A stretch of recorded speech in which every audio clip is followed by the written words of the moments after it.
All right, here's my third example, okay, about testing claims. We're going to follow the 7-step process, okay, these 7 steps. And let's start. So it says here that Statesville College claims that more than 94% of their graduates find employment within 6 months of graduation. In a sample of 500 randomly selected graduates, 475 of them were employed. Is there enough evidence to support the college claim at 1% level of significance? So let's start with the first step. We're going to state the claim mathematically. So I'm going to underline the claim in the word problem. And it says here, Statesville College claims that more than 94% of their graduates find employment within 6 months. Now, because I'm working with percentages, that means that my claim, step number 1, is not about the mean, it's about proportion, P. Every time you're working with percentages, proportion, P. And the claim says that P is more than 94%, so it's going to be greater than 0.94. And this is my original claim. That's what I put in parentheses, the word claim. Okay, this came from the original problem. Every claim has a counterclaim, so let's state the opposite of being greater than 0.94. That will be P is less than or equal than 0.94. Okay, this is the counterclaim. Now, remember that we need to label the claims. Any claim that has the equal, that's HO. Any claim that doesn't have the equal, that will be H1. And we did step number 1 in the 7-step process. Step number 2, specify the level of significance. So step 2 basically is how much is alpha. And alpha is 1%. But as a decimal, 0.01. And we did step number 2. Step number 3 is when we do the picture. Okay, so we're going to draw the bell-shaped curve. Here it is, bell-shaped curve. We need to decide which tail we're going to shade. Who decide the shade of the tail? H1. Look at the inequality symbol, greater than. That means I'm shading the right tail. That's what I'm doing here. Okay. And I did step number 3. Step number 4, I need to calculate the test statistic. Remember that word, test statistic, is a number that we need to find using a formula, one of these 3 formulas. Now, how do I know which formula? Well, it depends what the claim is about. In my case, the claim is about proportion. So there's only one formula that works with proportion. This one here, Z equal P hat minus P over the square root of PQ over N. Now, I can only use this formula if I pass this checking here. So let's do the checking. All right, so N, who is my N? The sample size. See, I need to check N times P hat bigger than or equal than 5. That's what it says, my condition here. So who's my N? N is how big was the sample? That's 500. Okay. Who is my P hat? Well, remember that P hat, I'm going to write it over here. P hat is X over N, something we learned in previous weeks. And who is N? The total in the sample. In this case, is 500.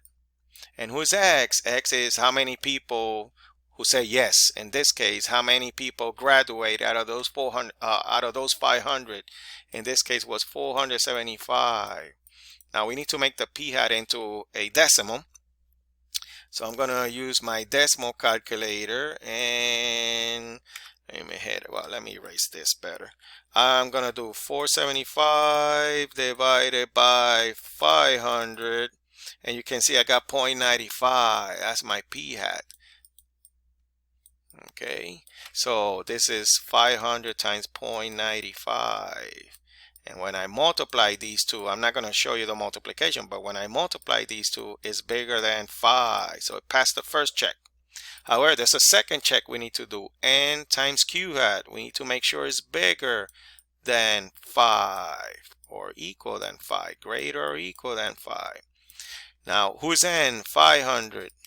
Who is Q hat? Remember from previous week, Q hat is 1 minus P hat. Okay, so it will be 1 minus 0.95 because that's how much I got for P hat previously. So how much I get here? 0.05. Okay, so that's what I'm going to multiply here, 0.05.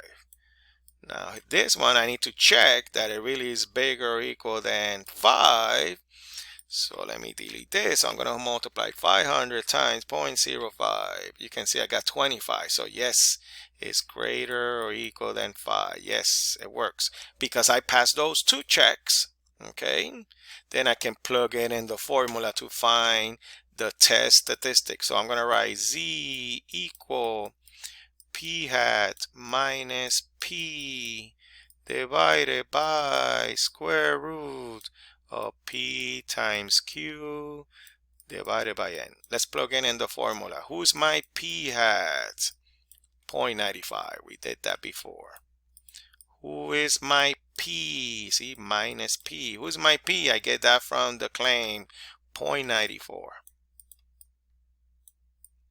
I'm going to divide that by the square root of P, which is, again, that counts from the claim, 0.94, times Q. Now, how do I get Q if I have P? Well, Q, not Q hat, Q is 1 minus P.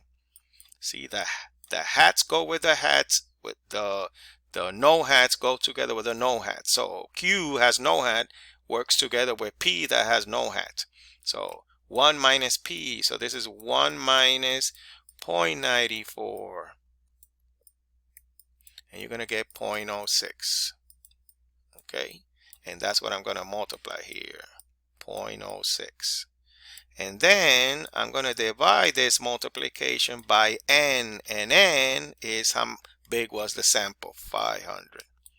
Now we're going to go decimals because you should do this in decimals. Otherwise, you can make a lot of silly mistakes with your hand calculator. I'm going to put the fraction bar, 0.95, take away 0.94. You see, I'm typing exactly what I wrote here. Over the square root, but inside the square root I have a fraction where I'm multiplying 0.94 times 0.06 over 500. And you can see that I got this decimal because it's a z-score, 2 decimal places, 0.94. Now, why I needed this test statistic, this number, because this is the label, this mark here, where I start shading to the right, okay? And we did step number 4, and I forgot to label my step. This is step 4, all of this. All right, step number 5. Let's check what it says. Step 5. Step 5 says we're going to find the p-value. In other words, I'm going to find out how much is shaded there. Okay, that's my p-value. And how do we find that? Well, look at the formula. The formula says Z equal. That means I'm using this calculator. So let me clean it up. Okay, make sure you choose where it's shaded. It's shaded to the right. So shaded to the right. And in the blue box, you're going to type the Z, the test statistic, 0.94. Hit enter. Look how much I got. So the p-value is, I'm going to have to look it up again because I forgot, is 0.1736. So 0.1736. And I did step number 4, and that was my p-value. Okay, good. Let's go step number 6. What is step number 6? We're gonna make the decision. How do we make the decision? I'm gonna have to do it over here. Step 6. I'm gonna take the p-value that I just did in step 5. I'm gonna compare it against my alpha, which is step 2. So who's my p-value here? 0.1736. Who's my alpha? Alpha is 0.01. From left to right, 0.1736 is bigger or smaller than 0.01? It's bigger. So according to this chart, what happens when the p-value is bigger than alpha? We're going to say fail to reject HO. That's what I'm going to type here. Okay, fail to reject HO. And I did step number 6. Let's go to the last step. We're going to make the interpretation. How do we make the interpretation? We're going to use this chart. Let me put it a little bit higher so you can see. All right, and I need two things. I need the decision, fail to reject HO. So we chose the we're going to choose the second row here. And where is my claim? My original claim. My original claim is in H1. So I'm in the second row and last column. Second row because my decision was failed to reject. And last column because my original claim is in H1, which is the same thing as HA. Look what it says. There is not enough evidence to support the claim. That's what's going to be my interpretation. Okay, so step number 7. Not enough evidence to support the claim. And that's how you do the hypothesis testing following the 7 steps when the claim is about proportion, okay, percentages. I hope this helps.